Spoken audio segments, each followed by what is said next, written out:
Audio Jungle.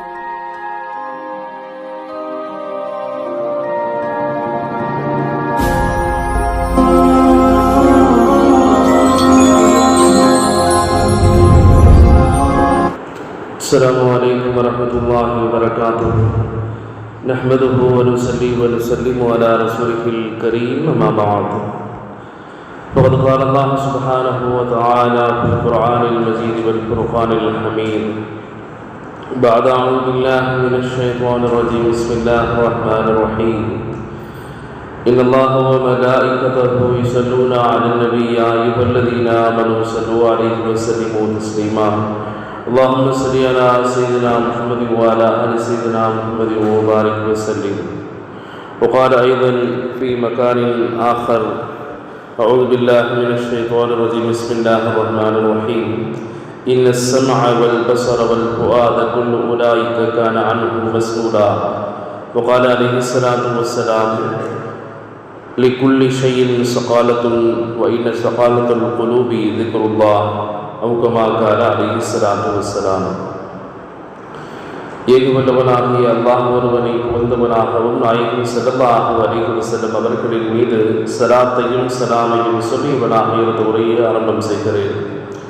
அல்லாஹ்வின் நல்லடியார்களே, அல்லாஹ் ஜல்ல ஷானஹு தஆலா மனித வர்க்கத்தை படைத்தது முதல் அவன் பிறந்து இறக்கின்ற வரையிலும் அவருடைய தகதீரை அல்லாஹ் நிர்ணயித்து விட்டான். ஆனால் மனிதர்களினுடைய சுவனங்களை இறைவன் முடிவு செய்வதும் மனிதர்களினுடைய நரகத்தை இறைவன் முடிவு செய்வதும் ஏன் அவர்களினுடைய ரிஸ்கை இறைவன் முடிவு செய்வதும் அவர்களினுடைய வணக்க வழிபாடுகளை இறைவன் ஏற்றுக்கொள்வதும் அல்லது ஏற்காமல் அதை புறக்கணிப்பதும் எல்லாம் ஒரே ஒரு விஷயத்தை மையமாக கொண்டு தான் இருக்கிறது. அப்படி பார்க்க போனால் அந்த விஷயம்தான் கல்வி என்று சொல்வார்கள். ஒரு மனிதனினுடைய உள்ளம் எவ்வாறு இருக்கிறதோ அதுபோலத்தான் இறைவன் மனிதர்களினுடைய இபாதத்துக்களை ஏற்றுக்கொள்கிறான் அல்லது புறக்கணித்து விடுகிறான். மக்களாகிய நாம் உதாரணத்துக்கு சொல்வோம், ஒரு மனிதன் முகத்தை பார்த்தாலே தெரியும் அவன் எப்படிப்பட்டவன் அப்படின்னு சொல்லுவோம். ஏன்னா எந்த ஒரு மனிதனுடைய உள்ளத்திலே அல்லாஹ் முத்திரையிட்டு விடுகிறானோ ഖതமல்லாஹு அலா குலூபிஹிம் வ அலா ஸமஇஹிம் வ அலா அப்சாரிஹிம், அல்லாஹ் சொல்கிறான் அந்த நயவஞ்சகர்களினுடைய உள்ளத்திலே நாம் முத்திரையிட்டு விட்டோம் அவர்களினுடைய உள்ளங்களின் மீதும் அவர்களினுடைய செவிகளின் மீதும் அப்படின்னு அல்லாஹ் சொல்றான். அப்ப இறைவனால் விடப்படுகிற அந்த முத்திரை என்பது மனிதனுடைய முகத்திலே பிரதிபலிக்கும். ஒரு மனிதன் நல்லவனா கெட்டவனா என்பதை ஒரு முகம் நமக்கு காட்டி கொடுக்கும். ஸல்லல்லாஹு அலைஹி வஸல்லம் அவர்கள் சொல்வார்கள், அவுலியா உல்லாஹி, நல்லடியார்கள் அல்லாஹ்வினுடைய இறைநேசர்கள் என்றால் யார் நாயகமே என்று கேட்கப்பட்ட போது பெருமானார் சொன்ன வார்த்தை இதா ருஉ துக்கிரல்லாஹ், அவர்களை பார்த்தால் அல்லாஹ்வினுடைய ஞாபகம் வரும். அப்ப முகம் இருக்கிறதே நம்முடைய அகலாக்கையும் நம்முடைய உள்ளத்தையும் பிரதிபலிக்கிற ஒரு விஷயம். அப்ப நம்முடைய உள்ளம் எப்படி இருக்க வேண்டும்? நல்ல உள்ளமாக இருக்க வேண்டும். குறிப்பாக நாயகம் சொல்வதை போல கல்புல் முஃமினி அர்ஷுல்லாஹ், ஒரு முஃமினுடைய உள்ளம் அல்லாஹ் குடிபெயர்கிற இல்லமாக இருக்க வேண்டுமே தவிர இருட்டடைந்து கிடக்கிற படைப்பினங்களின் மீது மக்லூக்குகளின் மீது ஆசை கொள்கிற ஒரு ஷஹவத்துகள் நிறைந்த உள்ளமாக நம்முடைய உள்ளங்கள் ஆகியிருக்கக்கூடாது. அல்லாஹ்வினுடைய முஹப்பத்தை மட்டுமே கொண்ட உள்ளமாக நம்முடைய உள்ளம் இருக்க வேண்டும் என்பதைத்தான் பெருமானாரும் ஏவுகிறார்கள், அல்லாஹ்வும் எதிர்பார்க்கிறான். குர்ஆனிலே அல்லாஹ் சொல்கிற போது வல்லதீன ஆமனு, ஈமான் கொண்டவர்கள் இருக்கிறார்களே, அஷத்து ஹுப்பன் லில்லாஹ், அல்லாஹ் மேல அதிகமாக காதல் கொண்டிருப்பார்கள் அப்படின்னு அல்லாஹ் சொல்றான். அப்ப அல்லாஹ் எதை எதிர்பார்க்கிறான்? நம்முடைய உள்ளத்துல மற்றவர்களுக்காக வேண்டி இரக்கம் கொள்ள வேண்டும். ஸல்லல்லாஹு அலைஹி வஸல்லம் சொன்னாங்க, மல்லா யர்ஹம் லா யுர்ஹம், யாரும் இந்த உலகத்தில் இரக்கம் காட்டவில்லையோ படைப்பினங்களின் மீது அவர் அல்லாஹ்விடத்தில் இரக்கம் காட்டப்பட மாட்டார் அப்படின்னு சொன்னாங்க. இன்னொரு ஹதீஸில் சொன்னாங்க, அதாவது பூமியில இருப்பவர்கள் மீது யார் இரக்கம் காட்டவில்லையோ அவர்கள் மீது வானத்திலே இருப்பவன் இரக்கம் காட்ட மாட்டான் அப்படின்னு இன்னொரு ஹதீஸையும் சொல்லியிருக்கிறாங்க. அப்ப இதெல்லாம் எதை குறிக்கிறது என்றால், ஒரு மனிதன் இருக்கிறான் என்று சொன்னால், அவனுடைய உள்ளம் இருக்கிறது என்று சொன்னால், அதிலே அல்லாஹ்வினுடைய நினைவை அவன் உட்கார வைப்பதற்கு முன்னால் அவன் தன்னுடைய உள்ளத்தை பொறாமைகளை விட்டும் தவறான எண்ணங்களை விட்டும் அவன் பரிசுத்தப்படுத்திக் கொள்ள வேண்டும். பொறாமைக்கு உதாரணமாக நாம் யாரை சொல்லலாம் என்று கேட்டால், முதல்ல இந்த உலகத்தில் ரத்தம் ஓட்டப்பட்டது பொறாமையின் காரணத்தினால்தான். ஹஸரத் ஆதம் அலைஹிஸ்ஸலாம் இந்த உலகிற்கு வந்தது பொறாமையின் காரணத்தினால்தான். அல்லாஹ் தஆலா ஆதம் அலைஹிஸ்ஸலாமை படைத்து ஆதம் அலைஹிஸ்ஸலாமுக்கு சஜ்தா செய்ய சொன்னார் ஷைத்தானை. ஆனால் ஷைத்தான் என்ன சொன்னா, ஹலக்தனி மின் நாரின் வ ஹலக்தஹு மின் தீன், என்ன நீ நெருப்பால படைச்சிட்டு ஆதம் அலைஹிஸ்ஸலாமை எதில் படைச்சிருக்க, மண்ணால படைச்சிருக்கிற, அப்ப நான் தான் சிறந்தவன் அப்படின்ற அந்த ஒரு பொறாமையும் பெருமையும் இருந்தது அவனிடத்தில். அதனால அவன் என்ன செஞ்சா, அபா யகூன மின சாஜிதீன், அல்லாஹ் தஆலா சஜ்தா செய்ய சொன்னா மலக்குமார்களுக்கு, ஆதம் அலைஹிஸ்ஸலாம் அவங்களுக்கு சஜ்தா செய்யுங்கன்னு சொன்னான். அப்ப அல்லாஹ் சொன்ன காரணத்தினால் மலக்குமார்கள் அடிபணிந்தார்கள், ஆதம் அலைஹிஸ்ஸலாமுக்கு சஜ்தா செய்தாங்க. ஆனா ஷைத்தான் மறுத்து விட்டான். அதனால அல்லாஹ் தஆலா அவனை தூக்கி எறிந்து விட்டான். அப்ப இந்த ஒரு பொறாமை என்ன ஆனது, அவனுடைய உள்ளத்திலே போன காரணத்தினால் எப்படியாவது அவங்களை சொர்க்கத்தில் விட்டு வெளியாக்கணும் அப்படின்ற ஒரு கங்கணம் கட்டி கொண்டு தெரிந்தான். அல்லாஹ் தஆலா என்ன சொன்னா, ஆதம் அலைஹிஸ்ஸலாம் சொர்க்கத்தில் இருக்கும்போது நீங்க வலா தக்ரபா ஹாதிஹி ஷஜரத்தை, இந்த மரத்தை நீங்க நெருங்காதீங்கன்னு சொல்லி விட்டுருந்தான். ஆனா ஷைத்தான் எப்படிப்பட்ட ஒரு பாவனைகளை உருவாக்குகிறான் பாருங்கள். காசமுகமா அல்லாஹ்வின் மீது பொய் சத்தியம் செய்து ஆதம் அலைஹிஸ்ஸலாமுக்கு அவன் சொல்கிறான், இதை சாப்பிட்டீங்கன்னா நீங்க நிரந்தரமாக மலக்குமார்களை போல இங்கு இருப்பீர்கள் அப்படின்னு சொல்றான். ஆதம் அலைஹிஸ்ஸலாம் அல்லாஹ்வுடைய சூனத்துல இருக்கணும் அப்படின்ற ஆசைப்பட்டு ஹவ்வா அலைஹிஸ்ஸலாம் அவர்கள் முதல்ல சாப்பிட்றாங்க. அவர்களினுடைய தூண்டுதலின் பேரிலே ஆதம் அலைஹிஸ்ஸலாம் சாப்பிட்றாங்க, உலகத்துக்கு வந்துடுறாங்க. வந்ததுக்கு பிறகு ஆதம் அலைஹிஸ்ஸலாமுடைய சந்ததிகள் இருவர் பிறக்கிறார்கள், ஹாபில் காபில் என்ற இரண்டு பிள்ளைகள். அந்த இரண்டு பேருமே ஒருவருக்கொருவர் பொறாமை கொள்கிறார்கள். அதில் ஒருத்தர் நல்லவர், இன்னொருத்தர் கெட்டவர். அப்ப ஆதம் அலைஹிஸ்ஸலாமுக்கு இப்படி இதே போல 2 மகன்கள் பிறந்ததும் 2 மகள்களும் பிறக்கிறார்கள்.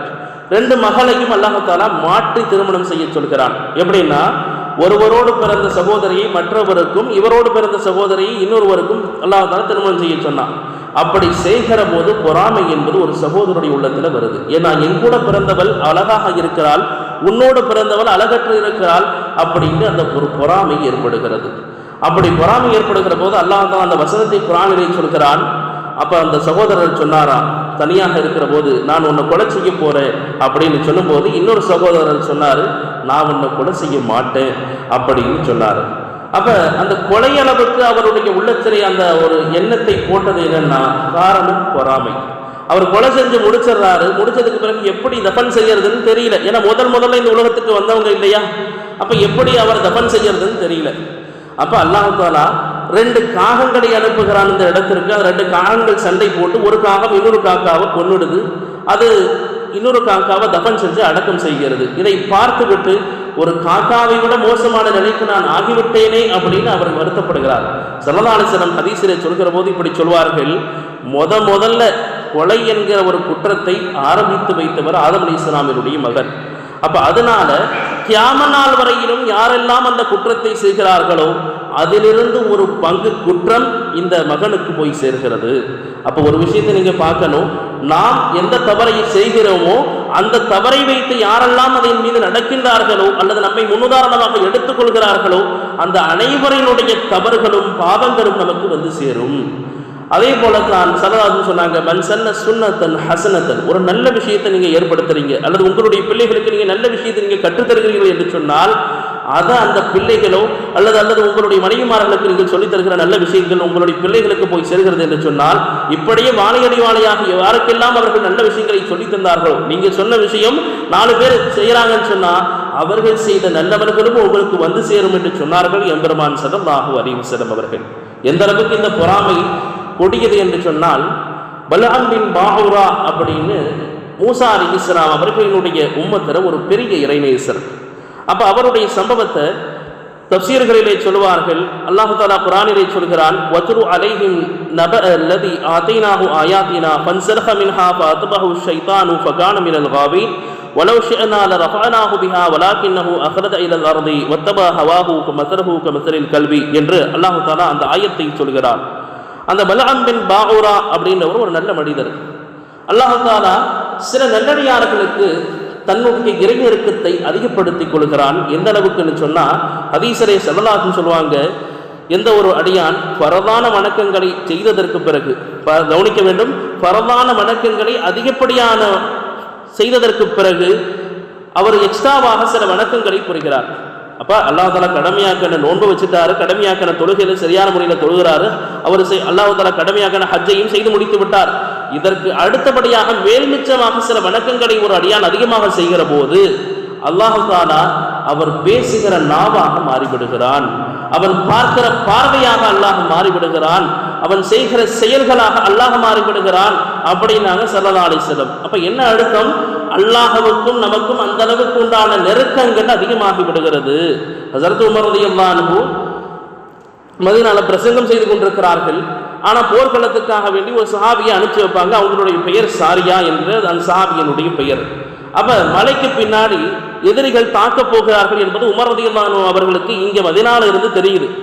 அப்போ உமர் ரலியல்லாஹு அன்ஹு அந்த குதுபா பிரசங்கத்தின் போது சொன்னார்கள், யா சாரியா அல் ஜபல், சாரியாவே மலைக்கு பின்னாடி பாருங்க அப்படின்னு உமர் ரலியல்லாஹு அன்ஹு இங்கிருந்து உஷார்படுத்துகிறார்கள். அந்த சத்தத்தை அங்க சாரியா என்கிறவர்கள் பல மைலுக்கு அப்பால் இருந்து உமர் ரலியல்லாஹு அன்ஹுடைய சத்தத்தை செவிமடுக்கிறார்கள். அப்ப இதெல்லாம் எதை குறிக்கிறது என்றால் அல்லாஹ் அவர்களோடு ஐக்கியமாகிவிட்டான், அல்லாஹ் அவர்களுக்கு அப்படிப்பட்ட சக்திகளையும் ஆற்றல்களையும் அல்லாஹ் கொடுக்கிறான் என்று சொன்னால் காரணம் அல்லாஹ்வுக்கு பிடிக்காத எந்த ஒரு விஷயத்தையும் அவர்கள் செய்ய மாட்டார்கள்.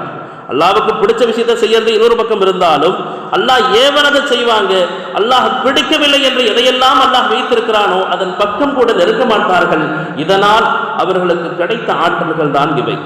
அப்ப அந்த அடிப்படையில அல்லாஹ் தஆலா தன்னுடைய நல்லடியார்களுக்கு சில கலிமாக்களை சொல்லி கொடுத்திருப்பான். அதுல ஒண்ணுதான் இஸ்முல் ஆலம் என்று சொல்வார்கள். இஸ்முல் ஆலம்னா அந்த ஒரு துவா அல்லாஹ் தன்னுடைய நெருக்கத்திற்குரிய பாசத்திற்குரிய அடியார்களுக்கு சொல்லி கொடுத்திருக்கிறான்.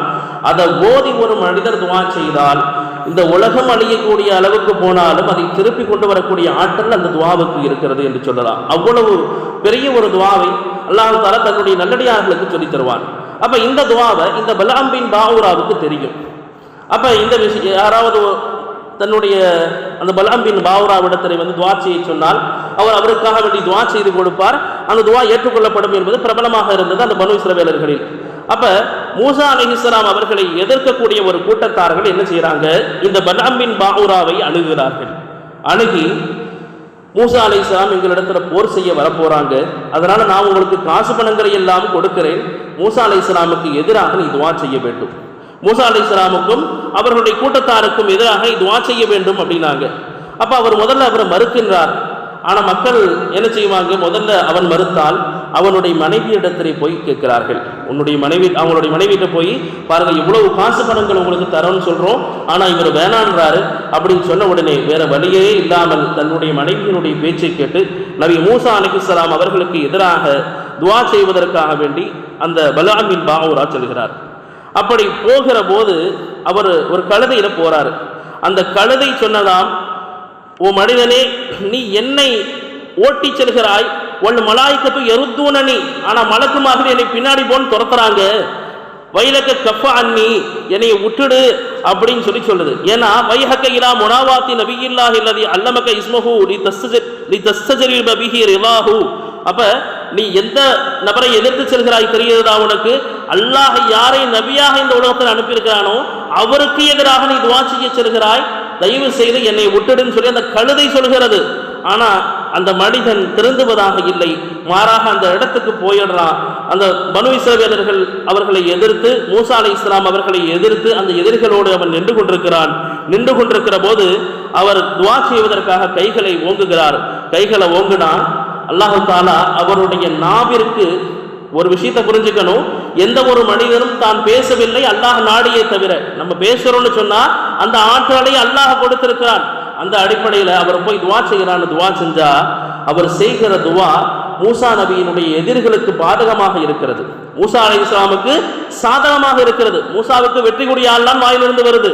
ஆனா மூசா அலைஹிஸ்ஸலாமுடைய கூட்டத்தார்கள் அவங்களை யாரை எதிர்க்கிறாங்களோ அவர்களுக்கு தோல்வி கொடுக்க சொல்லி துவா செய்கிறார். அதாவது யார் அவருக்கு காசு கொடுத்தாங்களோ அவருக்கு எதிராகவே இவர் துவா செய்கிறார். அப்ப கூட இருந்தவங்களா கேட்டாங்க, என்னப்பா காசு வாங்கிட்டு எங்களுக்கு எதிராகவே துவா செய்கிறியான்னு கேட்கும் போது அவர் சொன்னாரா, என்னுடைய நாவு என்னுடைய கட்டுப்பாட்டை இழந்து விட்டது. அப்ப புரிஞ்சுக்கிறாரு அவரு, என்னுடைய உலக வாழ்க்கையும் வீணா போச்சு, என்னுடைய மறுமை வாழ்க்கையும் வீணா போயிடுச்சுன்னு அவர் விளங்கிக்கிறார்.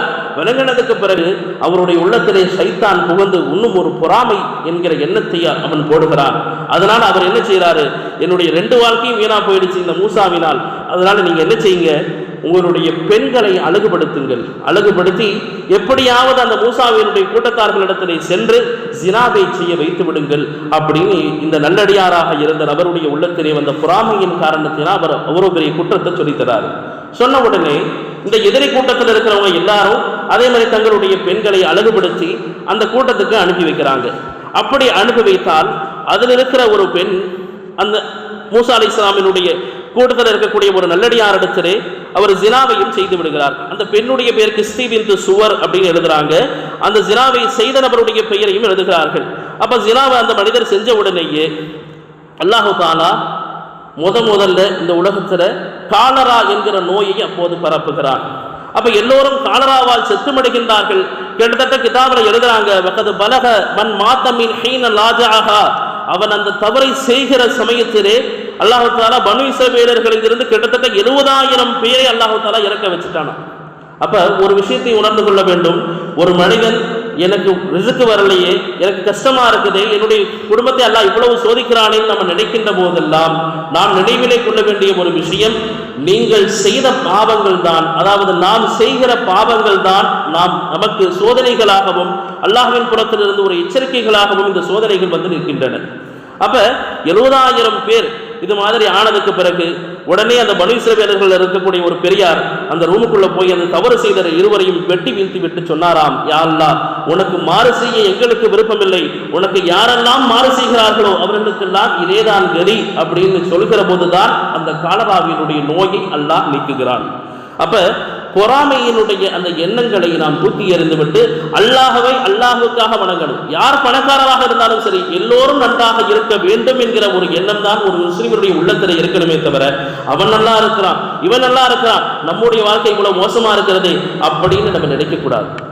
காரணம், நம்முடைய ஒரு முஃமினுடைய உள்ளம் எப்படி இருக்க வேண்டும் என்றால் அல்லாஹ்வினுடைய நாட்டத்தை பொருந்தி கொண்டவர்களாக இருக்க வேண்டும். கிட்டத்தட்ட 18 வருஷம் அய்யூப் அலைஹிஸ்ஸலாம் அவர்களுடைய உடலெல்லாம் புழு போத்து போய்விட்டது. மனைவி மக்கள் கூட கிட்ட நெருங்க முடியாத அளவுக்கு துர்வாடை வீசுகிறது. ஆனாலும் அய்யூப் அலைஹிஸ்ஸலாம் அல்லாஹ்வை ஒரு காலம் தட்டியதில்லை.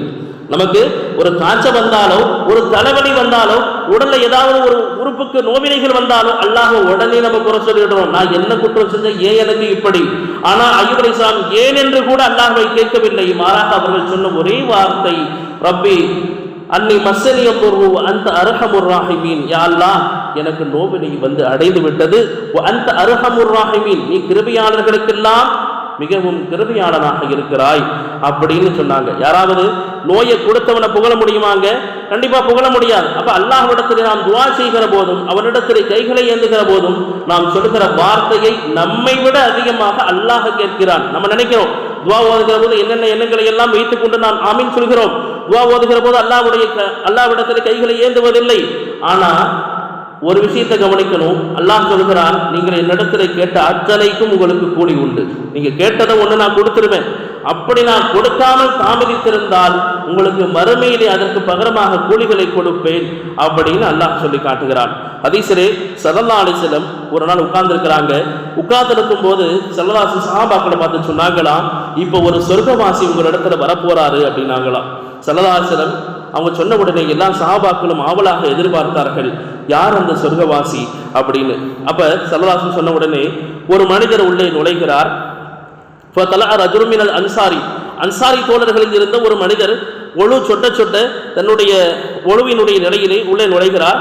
அவருடைய கையில, இடது கையில செப்பலை பிடிச்சுக்கிட்டு வராரு ஸல்லல்லாஹு அலைஹி வஸல்லம் அவங்களுக்கு முன்னாடி. அப்ப இவர் தான் சொர்க்கவாசின்னு ஸல்லல்லாஹு அலைஹி வஸல்லம் சொன்னாங்க. மறுநாள் அதே மனிதர் ஸல்லல்லாஹு அலைஹி வஸல்லம் சொன்னாங்க, சொர்க்கவாசி உங்களுக்கு முன்னால் வரப்போகிறார் அப்படின்னு சொன்னாங்க. பார்த்தா அதே மனிதர், முதல் நாள் எந்த மனிதர் வந்தாரோ அதே அன்சாரி தோழர் வந்திருக்கிறார். மூணாவது நாளும் அதே மாதிரி ஸல்லல்லாஹு அலைஹி வஸல்லம் சொன்னாங்க. உடனே அப்துல்லாஹ் இப்னு அம்ர் ரலியல்லாஹு சொன்னாங்க, சரி சொர்க்கவாசின்னு ஸல்லல்லாஹு அலைஹி வஸல்லம் சொல்லிட்டாங்களே, அவர் என்ன அமலத்தான் செய்யறாருன்னு நம்ம பார்த்துருவோம்னு சொல்லிட்டு இவர் பின்னாடி தொடர்ந்து போறாங்க. பின்னாடி போய் அவரிடத்துல சொன்னாங்க, நான் உங்களோடு இன்னைக்கு நான் தங்கிக்கிறேன்னு சொல்லிட்டு ஒரு 3 நாள் தங்குறாங்க. 3 நாட்கள் தங்கியதற்கு பிறகு அந்த நல்லடியாரான அந்த சஹாபி இடத்துல கேட்டார்கள், 3 நாள் உங்க கூட நான் தங்கியிருந்தேன், ஆனா நீங்களும் என்ன மாதிரி தான் படுத்தீங்க, தூங்குனீங்க, இடையில கொஞ்சம் எந்திரிச்சிங்க, புரண்டீங்க, படுத்தீங்க, மறுபடியும் ஃபஜர் தொழுகைக்கு எந்திரிச்சு போயிட்டீங்க, என்ன அமலை நீங்கள் செய்கிறீர்கள் அப்படின்னு சொல்லி கேட்டாங்களாம். அப்படி சொல்கிற போது அவங்க சொன்னாங்களாம், எப்பொழுதெல்லாம் எனக்கு முழிப்பு வருகிறது தூக்கத்தில் இடையில, அப்போ அல்லாஹ் அக்பர் அல்லாஹ் அக்பர் நான் தக்பீர் சொல்லிட்டு திரும்பி திரும்பி படுப்பேன். ஆனால் காலையிலே நான் ஆனதற்கு பிறகு அந்த சஹாபி சொன்ன ஒரு வார்த்தை, யார் மீதும் நான் பொறாமை கொள்ள மாட்டேன். லா அஜிது ஃபீ நஃப்ஸி லிஅஹதின் மினல் முஸ்லிமீன கிஷ்ஷன் வலா ஹஸதன் அலா கைரின் அத்தாஹுல்லாஹு இய்யாஹு. அல்லாஹ் ஒருத்தனுக்கு ஒரு நல்ல விஷயத்தை கொடுத்துருக்கான்னு வைங்க, அவனை பார்த்து நான் பொறாமப்பட மாட்டேன். நான் என்னுடைய வேலை உண்டு, நான் உண்டு என்று இருப்பேன். அல்லாஹுக்கு என்னுடைய கடமைகளை நான் சரியான முறையில் நிறைவேற்றுவேன். இதுதான் என்னுடைய வேலை அப்படின்னாரு. அப்போ ஒவ்வொரு முஸ்லீமும் நம்ம எதற்காக கடைபிடிக்கணும்னு சொன்னால், நாம நல்லா இருக்கோமா, 4 பேரும் நல்லா இருக்கணும் அப்படின்ற ஒரு எண்ணம் இருக்க வேண்டும். மற்றவர்கள் அழிந்து போக வேண்டும், மற்றவர்கள் நாசமாக வேண்டும், மற்றவர்கள் கேடு கெட்டவர்களாக போக வேண்டும் என்கிற ஒரு எண்ணம் ஒரு முஸ்லிம்களுடைய உள்ளத்திலே இருக்கக்கூடாது. அப்ப எல்லோரும் நன்றாக இருக்க வேண்டும் என்கிற எண்ணம் தான் ஒரு முஃமினுடைய உள்ளத்திலே இருக்க வேண்டும். அதனால ஸல்லல்லாஹு சொன்னாங்க, ஹுப்பு துனியா ரஅஸுகுல்லி ஹதிஆ. உலகத்தினுடைய ஆசை இருக்குதே, பாவங்களுக்கெல்லாம் பெரிய பாவம் அதுதான். நீங்க ஒரு உலகத்தின் மீது ஆசை வச்சிருந்தாதான் அந்த பொறாமை உங்களுக்கு வரும். ஏன் இந்த கார் நம்ம கிட்ட இல்லையே, இந்த வண்டி நம்ம கிட்ட இல்லையே, இந்த பில்டிங் நம்ம கிட்ட இல்லையே.